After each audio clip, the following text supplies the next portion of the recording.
Bonjour, bienvenue sur Santé et Sécurité, le podcast. Merci de laisser votre message après le bip. Bonjour à toi. J'étais en train de parler avec une amie d'émotions de consultation et puis j'ai pensé que je pourrais t'en parler à toi et donc à ce podcast parce que peut-être que ça peut coller à ce que tu recherches aussi dans ce truc-là, mais peut-être que c'est un peu à côté par rapport à ce que tu voulais. Donc t'en feras ce que t'en veux. Mais je voulais te parler du fait que j'étais en train de réfléchir. Là, on a avec mon collègue des patients en commun, une patientèle commune, et puis des patients qui ne passent pas entre lui et moi en termes de consultation. On est chacun médecin traitant d'une partie d'entre eux. Et je me suis rendu compte, là, j'ai une patiente enceinte que je suis, qui a une autre enfant, que je suis conjointement avec lui, mais dont officiellement je suis le médecin traitant, qui vient d'accoucher et qui a demandé spécifiquement à ce que ce soit lui qui la suive et qui suive son bébé, et non pas moi. Je me suis rendu compte que là, tout de suite, ça me blessait énormément. Ça me remet beaucoup en question dans ma pratique, à me demander ce que j'ai fait de mal, ce qui fait que ce bébé, je ne le connaîtrai pas, sauf dans des consultations d'urgence, à défaut du médecin traitant souhaité pour cet enfant, alors que c'est moi qui ai été présente avant, en tout cas a priori. Et c'est vrai qu'on en parlait avec mon collègue, il m'expliquait que lui aussi ça l'avait beaucoup blessé quand une partie de ses patients, sans qu'ils comprennent, avait souhaité être suivi par moi plutôt que par lui, même si c'était un petit peu le deal étant sa collaboratrice au début. Et c'est vrai que ça questionne beaucoup sur le lien qu'on met et la part de nous-mêmes qu'on met dans la relation de soins. Parce que indirectement, on attend quelque chose des gens, euh, au-delà du respect, des règles de fonctionnement, d'essayer d'être à l'heure, de ramener des papiers, etc. Il y a ce côté, on a donné beaucoup. Je suis le genre de médecin, je crois, qui donne beaucoup à ses patients. Et là, ma première réaction en sachant ça, c'est je veux plus la voir en quelque sorte, alors qu'en fait, c'est juste la réaction immédiate, c'est-à-dire que euh, j'ai été blessée, elle veut plus être suivie par moi, très bien quoi, qu'elle soit suivie ailleurs. Il n'y a aucun souci par rapport à ça. Et c'est surtout, en fait, je veux plus la voir dans un contexte de demande d'urgence.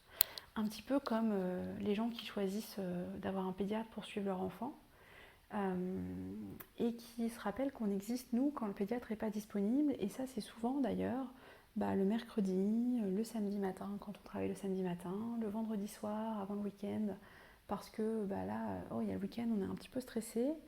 Et là, pouf, le médecin généraliste reprend toute sa place de soins non programmés, on dépanne, avec une consultation souvent faite dans des mauvaises conditions parce que l'enfant nous connaît mal ou très peu, est malade, donc inconfortable, avec des parents stressés parce que c'est bientôt le week-end, et puis l'enfant va pas très bien.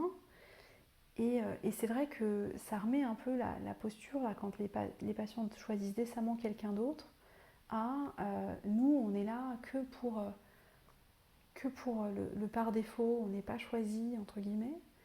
Euh, et ça remet en cause aussi un petit peu l'investissement qu'on a pu mettre dans cette relation de soins.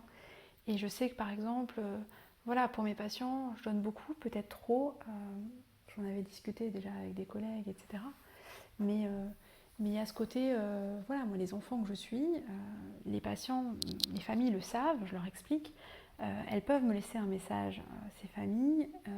On a un répondeur téléphonique, etc., qui prend les messages pour que j'essaye de rajouter s'il y a un critère médical urgent. Sinon, je donne un conseil minimal du style la venue de votre enfant, voyez comment ça évolue. Si ça évolue pas bien, il faut aller à tel endroit. Si ça évolue bien, on se voit demain parce qu'aujourd'hui je ne peux pas. Euh, mais il y a ce truc de je suis dans le lien avec eux pour répondre à leurs demandes.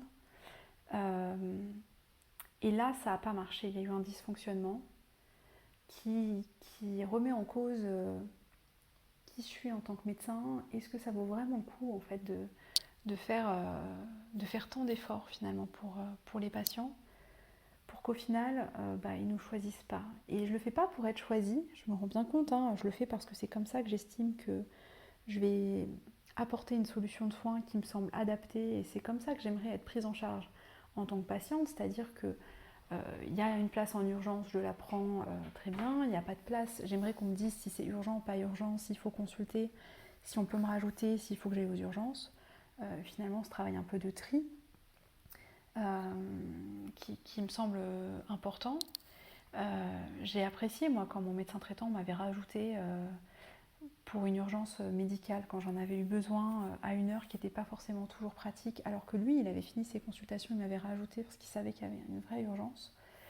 Euh, et c'est vrai que je fais ça pour certaines familles, les familles que je suis, en gros, dont je suis les bébés depuis la naissance, globalement, pour faire simple. Et puis celles qui arrivent en cours de route, où je suis un peu toute la famille, etc. Mais il y a un peu moins de degré d'urgence en général quand l'enfant a 8 ans par rapport à quand il a 3 mois. Et ça fait 2 fois, une fois quand j'étais en arrêt maladie et une fois là aujourd'hui, que ça me revient un peu en pleine face sur des familles à qui j'ai fait l'effort en fait de bousculer un peu mon planning pour elles. La première, elle avait raconté à mon interne que je faisais rien pour elle en consultation parce qu'en fait ça voulait juste dire je mets pas d'antibiotiques, je mets pas de médicaments spécifiques pour guérir son enfant de sa rhinopharyngite virale persistante. Et donc c'est pas suffisant, malgré le fait qu'en fait en consulte on essaye d'expliquer, réexpliquer que le rhume guérit seul, qu'il n'y a rien de plus à faire.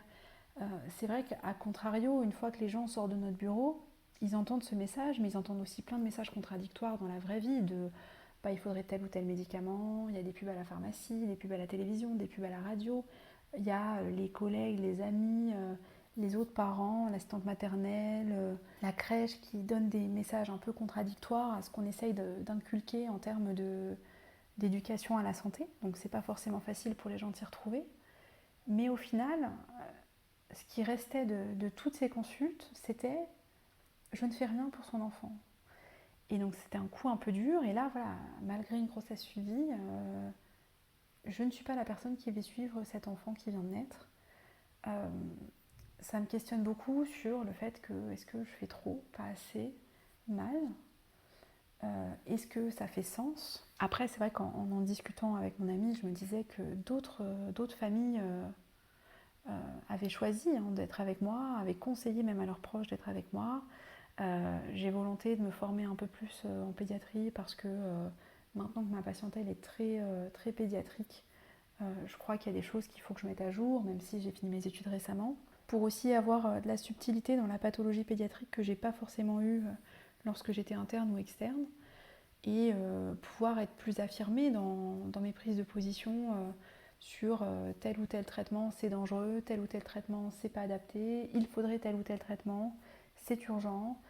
J'aimerais pouvoir, moi, avoir ce bagage qui me permette d'être un peu plus certaine de ce que je raconte et éviter un peu toutes les dérives qu'il peut y avoir autour des familles et de la parentalité sur des syndromes inventés, fictifs, qui traînent beaucoup sur les réseaux sociaux et qui inquiètent énormément de parents.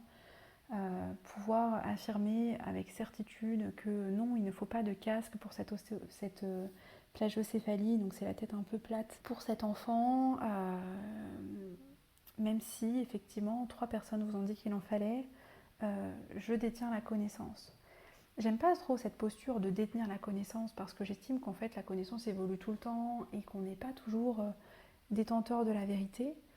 Mais je crois qu'avec un peu plus de bagages et l'avis des pédiatres et une formation continue importante, ça permet aussi de se dire aujourd'hui, la connaissance, elle est telle qu'elle.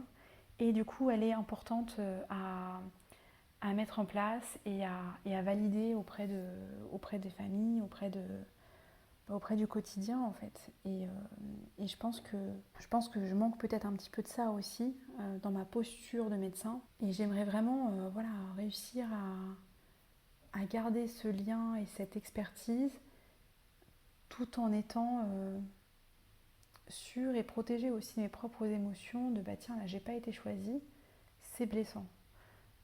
Alors qu'en fait, bon, finalement, comme je dis, on a plein de travail, hein, c'est pas l'objet de manquer de travail, mais c'est plus j'ai fait tout ça pour au final, au-delà de pas être choisie, pour au final être un peu rejetée quoi. Et je trouve ça un peu difficile.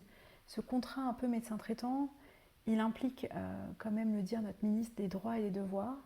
Et en fait, j'ai l'impression parfois que notre relation de soins avec les patients, elle est plutôt autour des devoirs que des droits au respect, au fait d'être à l'heure, etc., qui sont parfois un peu oubliés par la population.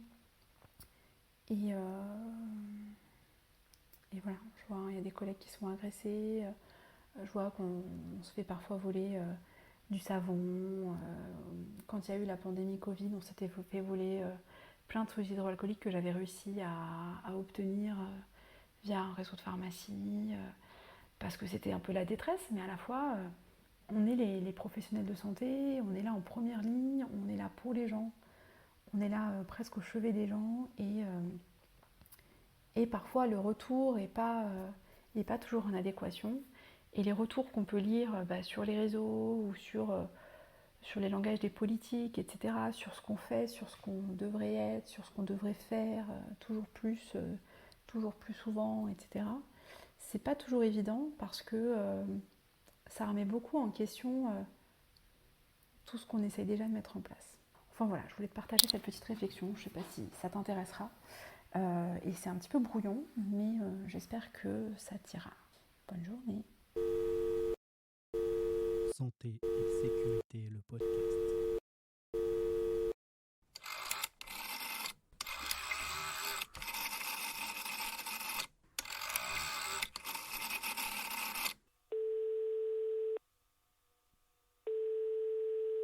Bonjour, bienvenue sur Santé et sécurité, le podcast.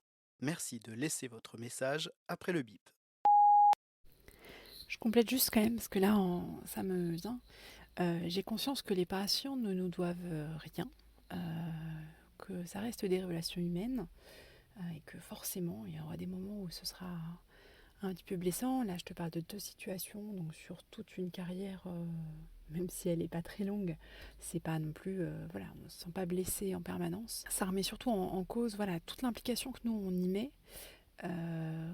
pour voir finalement le résultat plus que, tiens, les patients devraient être liés à leur médecin, reconnaissants ou je ne sais quoi. Non, je pense qu'au contraire, ils n'ont rien du tout à voir avec nous et que c'est à nous de remettre en question ce qu'on fait, ce qu'on en a, où est-ce qu'on va. Et peut-être que là, en fait, la vraie question, c'est est-ce que c'est pas à moi de ralentir, de réduire les rajouts de personnes et s'il n'y a pas de place, s'il n'y a pas de place, et de garder mon affect en fait.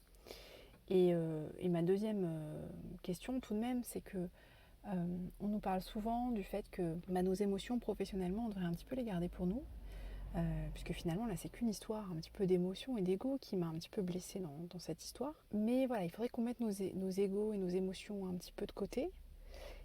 Et pour autant, eh bien, il y aurait ce côté, il ne faudrait pas non plus que le médecin soit trop froid, qu'il puisse être empathique, ne pas être une machine, mais à côté de ça, pas disposer d'émotions personnelles et de questionnements sur qui il est, quelle est la relation humaine qu'il a avec la personne en face de lui. Et du coup, c'est très très complexe, je trouve, parce qu'il faut trouver le juste milieu qui ne nous épuise pas, qui nous satisfasse aussi humainement, puisqu'on fait un métier de soin, et pour autant qui réussisse à ne pas trop nous blesser. Et je pense que finalement, c'est comme dans toute relation d'amitié, d'amour ou de travail.